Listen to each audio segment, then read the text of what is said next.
The shadow of regional tensions between Russia and Ukraine in early 2026 reflects deep-seated global contradictions within the nuclear balance framework. From the intertwined history of conflicts and civilizational evolution to contemporary anxieties fueled by widening wealth gaps and stalled social mobility, humanity stands at the critical juncture between peace and confrontation. Only through collaboration can this impasse be resolved.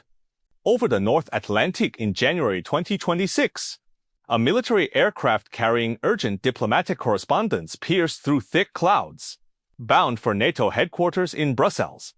Inside the cabin, encrypted communication devices continuously transmitted coded signals. The content pointed to an event that had shocked the world 48 hours earlier. Russia claimed Ukraine had launched a drone attack. Despite Ukraine's firm denial, the international community had already plunged into collective anxiety over an escalating Russia-Ukraine conflict.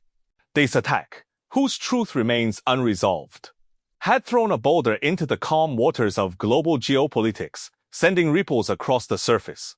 It forced humanity to confront once more that unresolved ultimate question: when the dam of peace built by nuclear deterrence crumbles, and the undercurrents of social conflict surge into a raging tide, can humanity truly avoid another devastating storm? Looking back at the long river of human civilization, the alternation of war and peace has always been its central thread. In the Mesopotamian region around 3000 BC, primitive tribesmen at the desert's edge clashed over water sources. Holding sharpened stone axes, they faced off under the setting sun. Blood soaked the parched earth, and the cries of women faded into the wind. Little did they know that this desperate struggle for survival was quietly weaving the first threads of human civilization. Historian Charles Tilly, sifting through millennia of records, astutely observed, war is the fundamental driving force behind the formation of nation-states. Waging war and building a state resemble organized crime. This insight reveals the violent origins of humanity's evolution from dispersed groups to cohesive civilizations, rooted in the coercion extraction cycle propelled by warfare that ultimately shaped the basic architecture of the modern nation-state. In the harsh environments of ancient times, peace was a rare occurrence, while survival competition remained the central challenge for human groups. To ensure their survival amid tribal conflicts, originally dispersed human groups gradually coalesced into organized, collaborative collectives under the pressure of warfare. To secure resources for warfare, taxation systems emerged, enabling systematic allocation of societal resources. To efficiently mobilize combatants, household registration and administrative frameworks were established, instituting standardized population control. To maintain internal stability and consolidate strength against external threats, legal norms defined behavioral boundaries, while the state monopolized legitimate violence to prevent internal strife from eroding collective competitiveness. From the historical logic of civilizational evolution, the origins of modern society's institutional achievements such as the state apparatus, administrative structures, legal systems, and welfare mechanisms can all be traced back to the catalytic role of war as a mechanism of violence. It is akin to a tree developing a sturdy trunk and intertwined roots to withstand fierce winds. War has never merely played the role of a destroyer. It functions more as a catalyst for civilizational advancement. Bronze Age craftsmen repeatedly tempered or to forge sharper spears and halberds, only to discover by chance that these hard metals could also be transformed into plowshares, propelling agricultural civilization beyond the stage of slash-and-burn farming. During World War II, the U.S. military developed the ARPANET to maintain communication during nuclear warfare. Today, it has evolved into the core infrastructure for global information exchange, enabling distant greetings and knowledge to traverse oceans and mountains. In field hospitals, doctors rescued the wounded amid artillery fire. The evolution of antibiotics and the refinement of surgical techniques, each step taken in the shadow of death, ultimately saved countless lives. During World War I, battlefield medical demands spurred rapid advancements in blood transfusion techniques and trauma care protocols. World War II directly catalyzed breakthroughs like radar and computers. These inventions, originally developed for military purposes, transformed post-war into core engines of societal progress, profoundly reshaping human production and daily life. On August 6, 1945, a mushroom cloud ripped through the sky over Hiroshima. That blinding light not only ended the bloodshed of World War II but also pressed a pause button on humanity's march toward peace. The Pandora's box of nuclear weapons granted mankind the ultimate power to destroy itself for the first time, yet unexpectedly established a strategic balance of terror. World leaders understood that a full-scale war would bring only annihilation, no victors. Thus, the impulse toward war was forcibly restrained, ushering in over 70 years of long peace, like covering a forest prone to frequent fires with a fireproof blanket. While the flames were extinguished, dry branches and decaying leaves quietly accumulated beneath. This peace, underpinned by nuclear deterrence, appeared stable on the surface yet concealed numerous destabilizing factors beneath. Entering the 21st century, accelerated global economic integration deeply intertwined national interests, yet simultaneously, the accumulation of social contradictions entered an accelerated phase. The World Bank's 2025 Global Inequality report reveals that the wealthiest 10% of the global population controls 76% of household wealth, while the bottom 50% holds just 2%. 71% of the world's population lives in countries where inequality continues to worsen.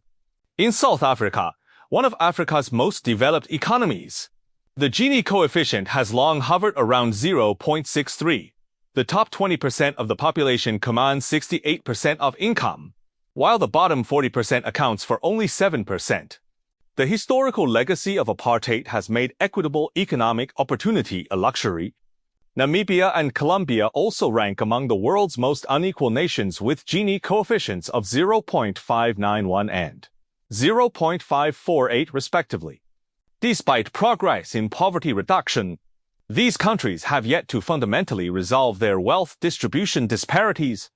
Debt issues, meanwhile, function like another ticking time bomb, steadily spreading throughout the global economy.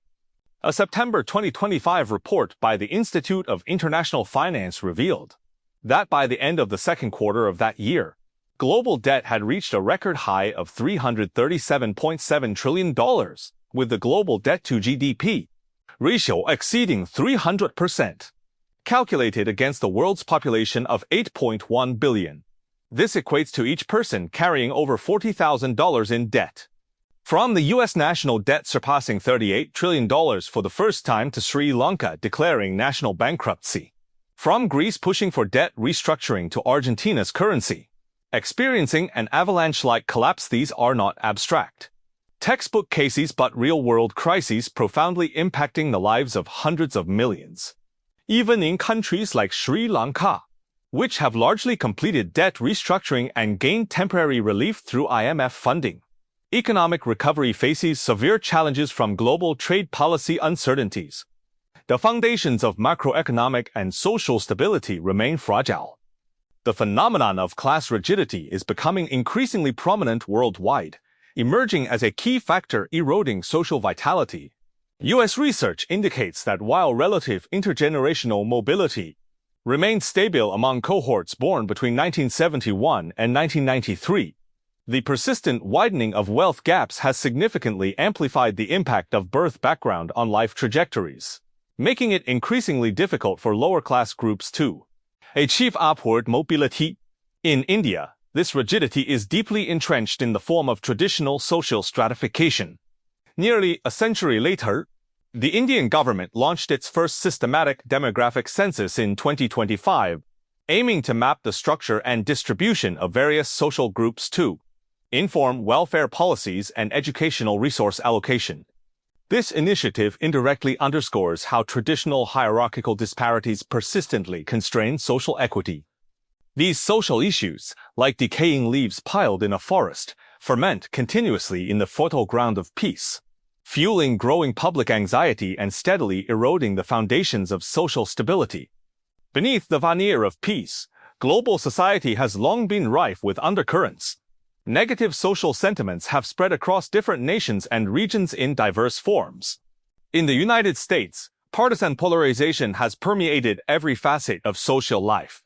Multiple polls in 2024 showed that the approval rating for a certain administration had dropped to 36%, while disapproval reached 60%. Disagreements over core issues like economic policy and immigration policy have turned social consensus into irreparable fragments. Europe, meanwhile, is mired in the dual predicament of economic stagnation and the rise of radical tendencies. In 2024, the Eurozone's GDP growth rate stood at a mere 1.3%, while Germany's economy contracted by 0.2%. This economic weakness has directly exacerbated social tensions. Radical parties surged in the European Parliament elections, increasing their seats from 143 to 187. France's relevant parties secured a significant lead in votes, while a German party achieved its best-ever result with 15.6% of the vote. The rise of nativist tendencies intertwined with anti-migration sentiment, further eroding the traditional elite's grip on society. In Asia, some countries also face challenges of slowing economic growth and fluctuating social sentiment. In Japan, 57.5% of young people aged 20 to 30 do not support any specific political party. Among those aged 18 to 29, support for parties with radical tendencies has risen significantly, highlighting growing discontent among the youth toward the status quo. India's recent census has sparked widespread controversy, with intense clashes over resource distribution demands between different groups, posing a significant risk of social fragmentation. The escalating Russia-Ukraine conflict further exacerbates regional tensions. According to third-party statistics, by 2025, one side of the conflict controlled approximately 6,254 square kilometers of territory in Ukraine through military operations. They held 9 towns with populations exceeding 10,000 throughout the year, 6 of which were captured between November and December. The pace of advancement accelerated markedly toward year-end, with relevant parties explicitly demanding an expansion of the security buffer zone within Ukraine for 2026. The sharp decline in Western aid to Ukraine and the shortage of Ukrainian troops have made it difficult for the Ukrainian military to mount effective defenses in regions like Donbass. The imbalance in the battlefield situation has further intensified regional instability. Attitudes toward the war are sharply divided and polarized across different social strata. Wall Street elites, seated before floor-to-ceiling windows, discuss how geopolitical games affect asset prices. For them, war is merely a fluctuation in financial markets, a risk hedged through derivatives. Politicians in global power centers like Washington and Brussels may publicly advocate hardline stances, but fundamentally, they treat war as a tool for political bargaining, accumulating capital for their careers. They know that if conflict spirals out of control, their entrenched systems of privilege would face catastrophic collapse. Thus, they walk a tightrope between hyping threats and avoiding the flames of war. Yet when the lens shifts to the base of society's pyramid, the logic inverts entirely. In New York's slums, Tokyo's aging apartment blocks, and Berlin's low-income neighborhoods, ordinary people suffocating under mortgage and struggling to make ends meet no longer perceive peace as tranquility or stability. For them, it signifies a fixed destiny and hopeless waiting. Each day they wake to endless debt and grueling labor, gazing upward to see the bleak prospect of their twilight years. For them, peace means perpetual entrapment at society's bottom, reduced to replaceable rusted cogs in the vast social machine, with descendants likely doomed to repeat this hopeless trajectory. This relentless despair, stretching beyond sight, corrodes the soul more deeply than the fear of war.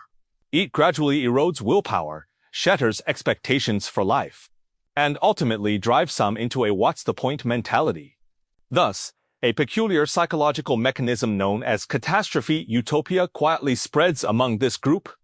In their subconscious, war ceases to be a bloody catastrophe and instead becomes a romanticized opportunity for life's reshuffle. They do not genuinely relish bloodshed or slaughter, nor do they necessarily grasp the complex geopolitical games at play. They simply yearn for a reset of this world that offers them no hope, a reset of their own predestined lives. For only through such a reset could the old rules collapse.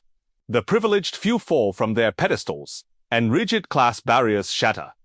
Those who started with nothing might then seize a faint chance to alter their fate amid the chaos. This mindset resembles that of a gambler who has lost everything, watching the casino's neon lights burn brightly. The darkest, most authentic desire deep within is no longer to repay debts through hard work, but to hope for a reset after chaos erupts. That extreme sentiment, better to suffer together than face hardship alone, becomes their final, twisted psychological solace. What warrants greater vigilance is how this destructive impulse from the grassroots often resonates dangerously with nationalist narratives in certain countries. Against a backdrop of slowing economic growth and intensifying social tensions, official narratives in some nations deliberately construct external adversaries. By emphasizing external challenges and amplifying antagonistic sentiments, they divert public attention from internal problems, a tactic with tragic historical precedents. Following the 1929 global economic crisis, Japan's export trade collapsed entirely, rural areas plunged into severe famine. Social tensions escalated to unprecedented levels, and public discontent toward the government grew increasingly intense. Japan's military seized this opportunity, launching military operations against China to redirect public attention toward an holy war of external expansion. By harnessing nationalist sentiment to sway public opinion, they gradually dragged the entire nation into the abyss of total war, inflicting immense suffering upon the peoples of Asia. Today, a similar narrative logic is replaying across multiple regions globally. When official media relentlessly amplifies narratives of national ascendancy and external threats, and when grand promises of vast seas and distant stars starkly contrast with ordinary people's daily hardships, the pent-up frustration and powerlessness within the populace is skillfully channeled into intense resentment toward external adversaries. This resentment reverberates and amplifies within the internet's echo chamber effect. People tend to believe only voices that align with their own views, rejecting differing opinions, ultimately forming a massive torrent of public sentiment. While this torrent appears to stem from spontaneous popular emotion, it is difficult to fully control. It possesses its own logic and momentum, and may even hijack the nation's decision-making process. The unfolding of the 2026 attack incident clearly demonstrated this risk.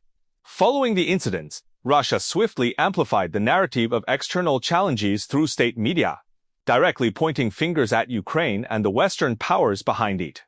Domestic calls for a strong response surged almost instantly. Despite Ukraine's explicit denial and responses from some European nations stating they were not involved, Russia's narrative had already built formidable public momentum within the country. This pressure, in turn, compressed the decision-makers' room for negotiation, significantly increasing the risk of escalation. For ordinary citizens, they need not contemplate the logistical challenges, international sanctions, or economic collapse behind war, nor weigh its catastrophic consequences. They seek only to vent their emotions and witness a firm response. For national decision-makers, however, war is an exquisitely calculated and brutal endeavor. Once spiraling out of control, it inevitably triggers irreversible consequences. This contradiction has plunged the current global peace landscape into an awkward and perilous predicament. The international community is not oblivious to these risks, and various international organizations are attempting to resolve conflicts and maintain stability through peaceful means. As the most universal global organization, the United Nations plays a vital role in conflict zones through its peacekeeping operations, yet faces increasingly severe challenges. The UN's August 2025 Peace Operations Assessment report highlighted that environmental degradation is becoming a major factor undermining peace and security. Conflicts driven by resource competition and ecosystem destruction continue to rise, while UN agencies' efforts to address the interlinkages between environment, peace, and security remain fragmented, lacking systematic coordination. The report calls on member states to increase long-term, flexible contributions to the Peacebuilding Fund, fully integrate the principle linking environment, peace, and security into the authorization, planning and implementation of peacekeeping operations, and strengthen cooperation with regional organizations and local civil society to advance peace building through integrated, multidisciplinary knowledge systems. However, the reality is that UN peacekeeping operations are often constrained by multiple factors, including funding shortages, limited mandates, and great power rivalries. In some conflict zones, peacekeepers struggle to ensure their own safety, let alone effectively prevent escalation. Mediation efforts by regional organizations like NATO and the EU are frequently biased by their own interests, making it difficult to gain the full trust of all parties involved. Since the outbreak of the Russia-Ukraine conflict, the international community has repeatedly attempted to facilitate peace talks. Yet substantial progress remains elusive due to the vast divergence in positions among the parties. The attacks in early 2026 have further dimmed the already faint prospects for negotiations. The fragility of the global economic system further exacerbates instability in the peace landscape. The World Bank's May 2025 Commodity Markets Outlook report indicates that influenced by improved supply, heightened policy uncertainty, and slowing global economic growth projections, commodity prices declined overall in 2025. Energy prices saw the steepest drop at 17%, with a further 6% decline projected for 2026. Agricultural commodity prices are projected to decline by 1% in 2025 and continue falling by 3% in 2026. Despite the overall downward trend in food prices, significant divergence among different commodities is evident. The FAO Food Price Index fell by 7% throughout 2025. With grain prices declining due to increased global production. However, vegetable oil prices bucked the trend, rising to their highest level since July 2022 due to adjustments in biodiesel policies. These price fluctuations directly impact the livelihoods of vulnerable populations.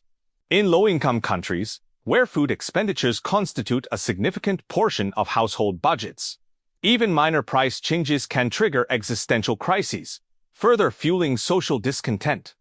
While falling energy prices have somewhat alleviated inflationary pressures globally, they have also hit the economies of major energy exporters. Countries like Russia and Saudi Arabia have seen reduced fiscal revenues and increased domestic economic pressures, which in turn may influence their foreign policy directions. Against a backdrop of high global debt, fiscal policy space is severely constrained. Governments struggle to alleviate social tensions through large-scale welfare programs, forced instead to navigate the difficult choice between austerity and maintaining stability. This policy dilemma further erodes social cohesion, creating fertile ground for the growth of extremist sentiments. Throughout human civilization's development, remarkable achievements have been made in science and technology. We have eradicated deadly diseases like smallpox, landed on the moon, explored the deep sea, and even mastered genetic manipulation and artificial intelligence. Yet it is lamentable that we remain unable to resolve the ancient curses of unequal distribution and class rigidity. As long as these specters continue to haunt human society, the specter of war will never truly dissipate. World Bank research reveals that since 1990, income inequality has risen not only in most developing nations but also in certain middle-income countries like China and India, as well as in the majority of developed nations. This global intensification of inequality is steadily eroding the foundations of civilization, making the consensus for peaceful development increasingly fragile. Today's global society resembles an ancient forest laden with decaying branches and leaves. While the fire shield of nuclear deterrence temporarily suppresses visible flames, it cannot contain the intense heat generated by fermenting organic matter beneath the surface. A pervasive atmosphere of oppression and tension permeates the entire social fabric. The escalation risks of the Russia-Ukraine conflict in early 2026, the ongoing Red Sea shipping crisis, and intensifying domestic social tensions worldwide all manifest this tense atmosphere. Humanity stands at an extremely delicate tipping point, where different choices will lead to radically divergent futures. Opting for dialogue and cooperation may gradually resolve conflicts and propel civilization toward a more inclusive stage of development. Choosing confrontation and conflict, however, could ignite the fuse, plunging the entire world into an irreversible catastrophe. Some fear the coming of war, praying day and night for peace to endure. Others work quietly, hoping to resolve deep-seated social ills through peaceful means like policy adjustments and international cooperation.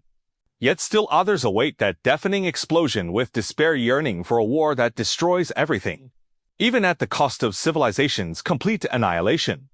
This reality may be more tragic than war itself. We would rather pin our hopes on so-called rebirth through destruction than believe peace can truly foster fairness and justice. We would rather seek twisted equality through extreme means than patiently advance gradual social reform. Yet history has repeatedly proven that war is never an effective solution to societal problems. It only amplifies suffering. World War I claimed approximately 16 million lives and shattered countless families. World War II claimed over 70 million lives and dealt a devastating blow to the global economy, with even the victorious nations paying a heavy price.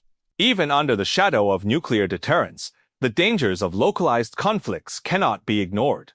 Since the outbreak of the Russia-Ukraine conflict, hundreds of thousands have been killed or injured, countless civilians displaced.